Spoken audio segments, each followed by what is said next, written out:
everybody. How's it going? Intrigue 1987 here. Just call me Intrigue. It's my new channel. Finally making another video. And I was going to talk about this topic anyway, but then I watched Skeptical Atheist video on his other two determinism videos. I finally got around to watching those, and I just sort of watched them, and I had a whole bunch of thoughts going through my head. Some of these were already going through my head, but now I need to. But now I've got more sort of precise explanation things going on. So, hey man, how's it going? Um, I know it's been a while since I made a video, and I know you said it's been a while since I made a video, so I'm glad at least somebody actually out there actually watches me for something. Um,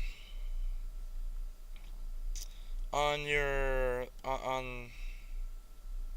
videos on determinism, the two-part one, I know where I understand what you were trying to say. Things aren't how we see it, sort of deal.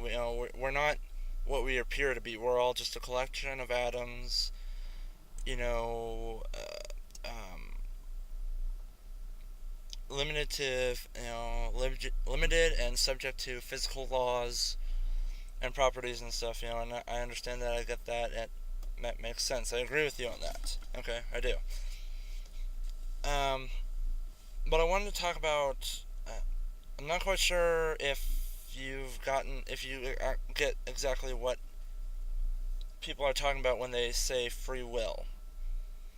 I mean, I think you do, but I'm not quite sure if maybe people haven't exactly described it or talked about it in the right way, and I tend to see that sometimes they're not quite saying it the right way. So I'll give you my way of. You talked about in the second video, you don't see how something can stop, an atom from colliding with another atom, or a force or whatever stopping something like that, just stopping a natural process. And you're right, there isn't anything. I mean, once something's in motion, you can't take it back. A hurtful word said, a wrong deed done, a building broken down. You can't stop the process from happening, rewind it, and make it back again. That falls more along the lines of a time travel scenario, altering past, present, future thing. So that's not what we're talking about. Free will's, I see it as the ability to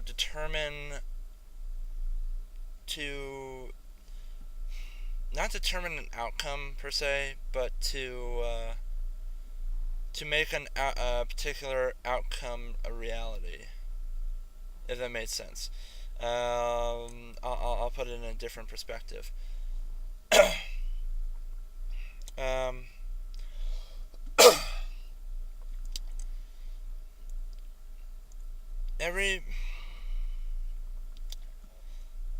well, let me ask you this then, to start it off with. Do you believe that there is such a thing as a choice?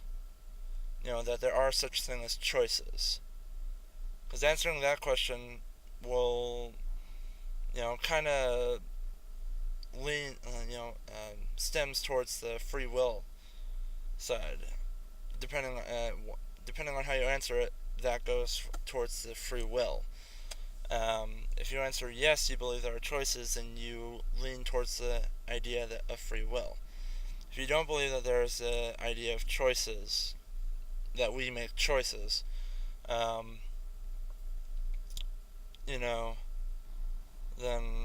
there's no idea of free will.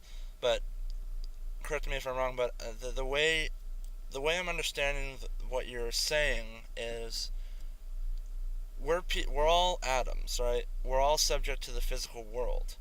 We're all it's sort of a predestination thing. From the instant the Big Bang hit, or was made, and all the atoms flew out, everything did its thing. From that instant, it continued on a chain of events that just keep going and evolving, right? And we are the product of those events. We were predetermined to exist.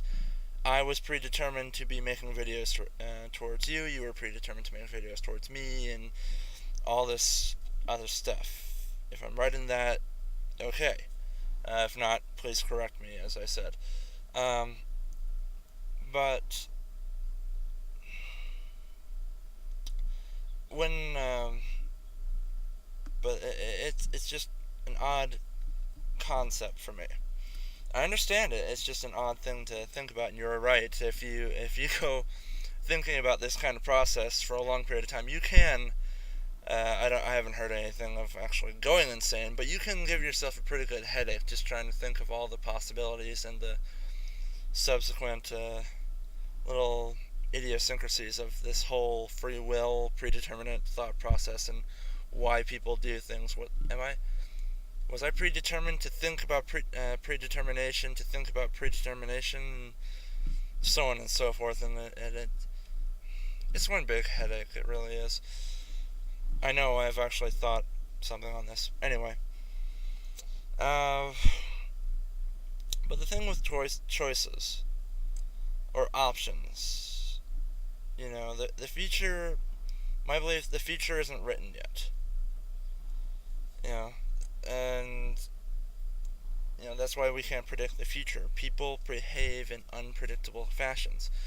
But there's a thing also. We're made up of matter. Matter reacts to all matter. You smash a brick with a sledgehammer, it's gonna crumble. There's not a single brick out there that I know of. If you smash a brick with a sledgehammer, the sledgehammer is gonna bounce off.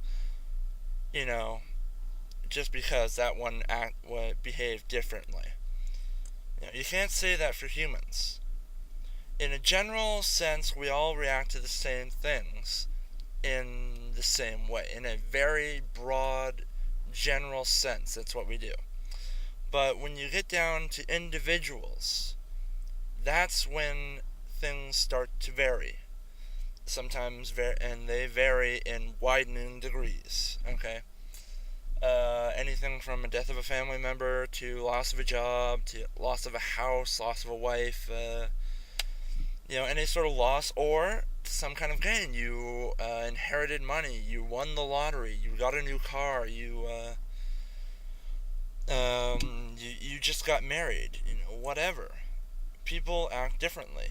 And this is going to be a multiple part video, and I'm not going to be adding my intro or exit video, so this may get a little boring, but please stay with me, because I think this may help with your process and the whole thing. So I think I'm just going to stop it here and move on to my next video. So I'll see you in a second.